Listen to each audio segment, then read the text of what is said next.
ಹೊರಗಡೆ ಸಿಕ್ಕಾಬಟ್ಟೆ ಚಳಿ ಇರೋದ್ರಿಂದ ಬಿಸಿ ಬಿಸಿಯಾಗಿ ಬೋಂಡಾ ಬಜ್ಜಿ ಏನಾದರೂ ತಿನ್ನಬೇಕು ಅಂತ ಇದ್ದರೆ ಬೇಗ ಆಗುವಂಥ ಈ ಒಂದು ಕ್ಯಾಪ್ಸಿಕಮ್ ಬೋಂಡನ ಮಾಡಿ ನೋಡಿ.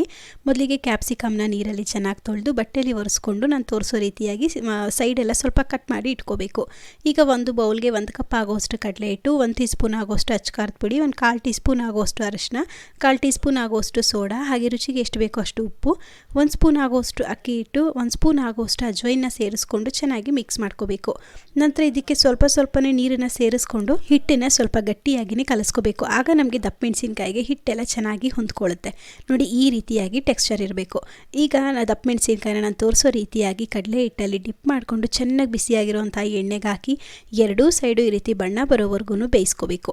ಬೋಂಡಾ ಬಿಸಿ ಇರುವಾಗಲೇ ಮಧ್ಯಭಾಗಕ್ಕೆ ಕಟ್ ಮಾಡಿಕೊಂಡು ಸಣ್ಣದಾಗಿ ಕಟ್ ಮಾಡಿಟ್ಟಿರುವಂತಹ ಈರುಳ್ಳಿ, ಹಾಗೆ ತುರಿದಿರುವಂತಹ ಕ್ಯಾರೆಟು, ಸ್ವಲ್ಪ ಕೊತ್ತಂಬರಿ ಸೊಪ್ಪನ್ನು ಸೇರಿಸ್ಕೊಂಡು ತಿಂತಾ ಇದ್ರೆ ರುಚಿಯಾಗಿರುವಂತಹ ದಪ್ಪ ಮೆಣಸಿನ್ಕಾಯಿ ಬೋಂಡಾ ರೆಡಿ ಆಗೋಗುತ್ತೆ.